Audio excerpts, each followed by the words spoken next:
Hello, class. I think it started recording. Okay, it's recording. Welcome to Writing in Psych Online. So if you look on my YouTube, there's probably some older videos that you can see, but this video I'm recording as of the fall 2024 semester. So it'll be the most up to date. So I'm going to go through the syllabus with you and just kind of the general expectations for the Writing in Psych class. It's a little confusing and there's some different deadlines and some I don't know, lots of pieces to some of the assignments. So I'm going to share my screen. We're going to go through the syllabus. And then if you have any other questions, you can email me. But hopefully you all watch the video before emailing me because I might answer some of your questions in here. My name is Miss Wallace. I'm a professor here at Carleton. I'm a full-time instructor, visiting instructor for a year this semester, fall and spring. I've been an adjunct for a while then, and I got my bachelor's and my master's from here at Carleton in the psychology department. So I'm very familiar with this course and others that you're taking because I took them too. And writing's kind of hard. If you come from a background of MLA or Chicago or more creative writing, this might be a difficult class for you. You can get the hang of it. You just gotta study and apply yourself. But APA is very scientific writing. So it's the writing format that we use in all of the human science departments. And so it's given to us by the American Psychological Association. Make sure you have that book. You should be on the 7th edition. They don't update it very often, so we'll be on the 7th for a while, I assume. And it's really, like I said, it's really dry. No I, we, they, us, no opinions. You get maybe one quote a paper. So if you're someone who's used to adding your paper with a bunch of quotes, you can't do that in APA. So it's really strict. And when I send you back your first paper, your first section of your first paper, you're going to hate me and you're going to think that professor, that teacher is so strict. She cares about every little thing. I don't necessarily care about every little thing, but APA cares about every little thing because they care, I care. So it's really strict. So when it says to indent something or make a level 2 heading bolded or italicize this T and a T score, it really doesn't matter. You have to do that. So the first paper will be a learning curve. And then after that, you should have a template to go back and look at my notes and go, oh, wow, like that's what I did there. I need to adjust this, but you'll get the hang of it. Let me share my screen. Writing in Psych.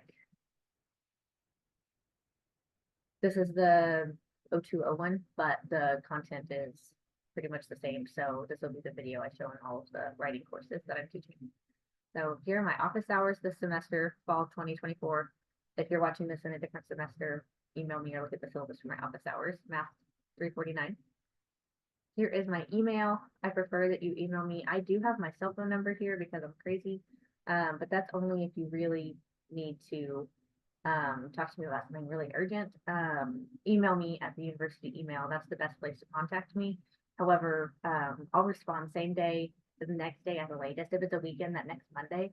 So if you haven't heard from me in a couple of days, that's not normal. So you're welcome to either email me a second time or then maybe text me. Hey, this is so and so in your online writing course. I emailed you about. I hadn't heard back. Can you tell me if you got my email? Because sometimes technology messes up. Here's the APA manual information. Make sure you get that. Don't rent it. I was silly in my first semester. Writing was one of my first classes and I was used to renting textbooks. And so I rented it. And then my next psych class, I needed it again. And my next psych class, I needed it again. And I was like, I should just buy this book. So I finally bought it. That was the 6th edition. And now we're on 7th. So I think I'm on my 4th or 5th time that I have rented or bought the APA manual. But now I've had one for a long time. Let's see. It's advanced technical communication and psychology. This is a writing intensive course. You have to have already taken Gen Psych and your 2 Englishes because this is really writing heavy. I don't want to be grading you on periods and commas and where things go. I want to be grading you on APA formatting because that's what you need to know as a psych major. That's all we're doing, right? We're just reading papers. So everything's in Canvas. Here's what you have. You have 5 APA competency assignments, and those are pretty easy. Multiple choice, fill in the blank. It's just a little thing where you have to answer an APA formatting question. Everything else comes from your papers. So you have 60 points worth of article reviews. Article review 1, 20 points, article review 2, 20 points, article review 3, 20 points. And then your last article is your literature review. Your literature review is like your final, and that's worth 30 points. The class is up to 100 points, so it's point per point. So the 100-point class. So your lit review is 30 points. That's 30% of your grade. I'm not a math major. I don't want to do math to figure out your grade. I assume you don't either. So point for point. So what's different about the first one is these article reviews 1, 2, and 3, they're in framework, right? They're the same. This article review, you're going to find an article in the last 5 years, a peer-reviewed article, and it needs to be quantitative research. Quantitative is something measurable, right? It should have statistics in there, percentages, or the authors of that article will have found some sort of results that they're talking about. That's quantitative. Article review 2 needs to be mixed methods. That means it needs to be quantitative and qualitative, right? It needs to have some results that are tangible and quantifiable, but it also can have stuff that's more theoretical and framework. And then article review 3, it can be quantitative, qualitative, or mixed methods. You get to choose whatever type of article you want for article review 3. So how it will work is for article review 1, you'll select a psychology-related, quantitative, experimental research article from the library database published in the last 5 years. You'll submit it by the deadline for approval. So you'll submit it in your cover page, and we'll talk about that in a minute. After approval, that means I'll look at it, make sure it's quantitative. I'm not looking at it for really anything else. I'm just going to make sure it's within the last 5 years, it's psychology related, and it has quantitative results. And then you'll summarize the article using the guidelines of the AP manual. And then any paper at all, you can send me 5 days before it's due, and I'll give you feedback on it if you want. Don't just put it in Canvas and upload it 5 days before it's due, because I won't know you want feedback. But you're welcome to email it to me, or put it in Canvas if you want, but email me and say, hey, I put my paper in Canvas. Can you give me some feedback? The paper must be 2 pages minimum, not including your cover page and your reference page. So that's a 4-page paper in total, but maybe more, depending on what type of article you chose. Same for article review 2, same for article review 3. And then your final is going to be 8 peer-reviewed articles. So it's different. The literature review, you have to have a minimum of 10 pages of content, plus your title page and your reference page. And then you're going to have 8 different sources where you're coming up with this thesis statement, and you're really like taking those articles and that information together and synthesizing it into one literature review. How you'll turn in the first article review, it's going to be in little teeny tiny chunks to help you get the hang of APA format.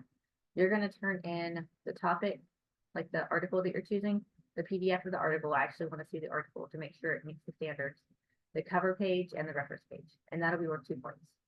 Then you're going to have a due date for the intro section, only the intro section, worth 2 points. Then a due date for the method section, only 2 points. Results section, 2 points. Discussion section, 2 points. And then the entire paper, which means all of these sections up there, you're going to turn it in for 10 points. So maybe you don't get great points on the first section, but because I'll give you feedback on every single section, by the time you're turning in the entire paper, you should get all 10 points or pretty close to it, because you're all learning from the feedback I put on your first pieces. The second and third article, we're not going to do that for. I'm not going to make you turn it in teeny tiny chunks. You're going to turn in your article PDF with your cover page and your reference page for 5 points, and then you're going to turn in the whole paper. And then for the lit review, you're going to turn in your title page and reference page for 5 points, and then your entire paper. Not even the article PDFs, because I don't want you all sending me 8 different article PDFs. I'll make sure they meet the standards when I'm grading your final paper. So just make sure that it's in the last 10 years, they're all psych articles, things like that. All the papers will go through Turnitin to make sure that y'all are not committing plagiarism or cheating. And here's the deal. You can turn in any paper via email no less than 5 days before the due date, one time, for feedback on your paper for a grade. I don't accept late work. I really don't. You have access to the entire course right now at this moment. So there's no reason that you shouldn't be able to turn in a paper. So if you are working on article review 3 and it's due Friday at 11:59 and on Wednesday you get strep throat, and you say, I'm sick, I can't turn in my paper. Well, that's not really an excuse because you've had the paper accessible for months, right? You've had weeks and weeks to write that paper. Don't wait until the last minute, because if you get sick or have some incident the last day or two before it, I'm going to ask you, well, show me what you've been working on. What do you have done so far? Were you almost done with it and you were just going to polish it up on Friday? Okay, cool. I'll give you another day. But you don't have anything done. You're going to do all of it on Friday. It just looks like you're trying to get out of it and you want more time, even though everyone else has been working on theirs ahead of the game. There are three, I don't think there are three. There are two. That's a lot. There are two extra credit opportunities. This, the CV, your curriculum vitae, you can create one. And that's what psychologists, people in the social sciences, that's what we use. It's like a resume, but we call it a CV. And I know yours don't have very much on it, and you're just getting your bachelor's, you don't have a lot of experience, but I want you to get familiar with it and then keep it. And as you go through your semester, you go through your college experience, you do extra credit things, volunteer work, you get an internship, right? Just keep your CV up to date. So then if you want to get into grad school, you already have one there. You want to get a job, you already have one. And then a letter of intent. Even if you don't want to go to grad school, you can write a letter of intent in APA format, right? The way that you would write a professional letter of intent to get into a psychological related graduate school. And you can get 2 points for each of those. So that's 4 points, which could really help change your letter grade. Standard Tarleton blurbage that you should read. Here's our due date. So you can see the title page, the cover page, the title page, the reference page. Title and cover page are used interchangeably. Same thing. They're not two different things. And the article, the PDF, August 30th. So that's 8 days. You have a whole week to find that and turn that in. And then your intro sections due on the 4th. This is all for article 1, right? You're just picking one PDF, one peer-reviewed journal article from the databases, and you're writing about it.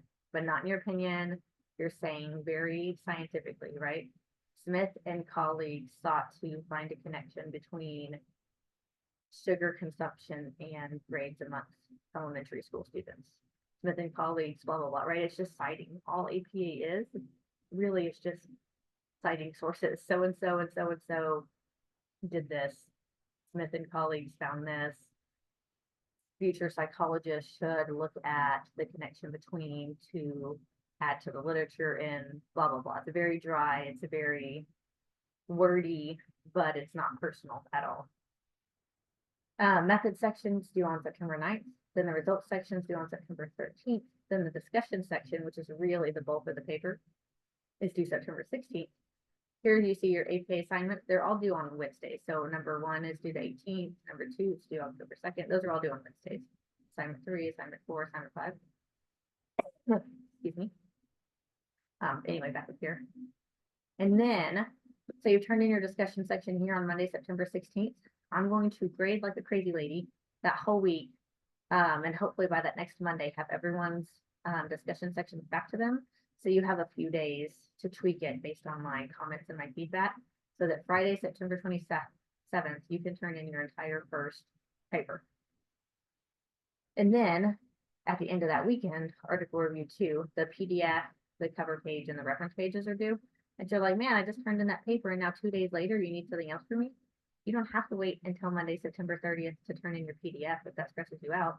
That's open now. You can go ahead and pick your PDFs for paper 1, 2, and 3 and go ahead and turn those in and get approval. You don't need to wait till the last minute. No one needs to wait till the last minute. But you can see here it's different. For article 2, you turn in the article PDF, your cover page, and your reference page. And then nothing. I mean, APA assignment 2, but nothing on article 2. You have 2 full weeks, and then you just turn in the whole paper. And then same, article review 3, you're turning in the PDF, the cover page, and the reference page. And then you have 2 full weeks, and then the entire paper. And then here's where the extra credit stuff is due. You have a week in between there to find all 80 of your sources that you should be working on now. And you will turn in your cover page and your reference page, and that's where I'll see all 8 sources. And you make sure you look in your book, APA format, reference pages. They all need to be in alphabetical order by the first author's last name, hanging indent, lots of details that go into a reference page there. And then you have so many weeks, 1 week, 2 weeks, Thanksgiving week, which maybe or maybe doesn't count, 3 weeks if you don't count Thanksgiving week, 4 weeks if you do, to turn in your book review. So you'll turn in the entire paper December 6th, and that's it. Then you're done. So if you wanted to, you could turn in your lit review before you left for Thanksgiving break, and then you're done with my class. So that's it. It's a lot, but it's just some papers, and then you're done. So like I said, everything's open right now. You could go in and start doing everything. I'll grade everything within a week, sometimes about a week, because that's a lot of papers for me to grade and give you all individualized feedback. But as the semester goes along, right, I'm going to be really heavy on the feedback this first paper in these first chunks, because I want you to understand what you're doing wrong and how you can fix it and update it for the next paper. When we get to article review 3 and you're still doing the same mistakes, I'm going to mark it. I'm not going to take the time to write out detailed notes to reference you to your APA manual, because obviously you're not reading them, and that's a waste of my time. So I'm not going to do that. So really, when you go into your paper after I've graded it, there's something that you have to click on to like see view instructor feedback, and it'll give you a PDF or a Word document version of your paper. I write all over it digitally on my computer, right? But I really do write notes all over it so you can see exactly what I'm talking about and where in your paper. And that's it. So the things I won't grade immediately are the APA assignments, because some of them are multiple choice. There's just one answer, and I don't want someone taking it for the team, me feedbacking and giving them the right answer, and then them all sharing it and you all cheating on it. And I know you would never do that, but just in case, if you turn stuff in early, I'll grade it as I can, as promptly as I can. But the APA assignments, I won't grade until after the due date's closed, so I can minimize the chances of cheating. And I think that's it. If you have any questions that I did not answer in this video, please email me and reach out to me. And I look forward to teaching you this semester.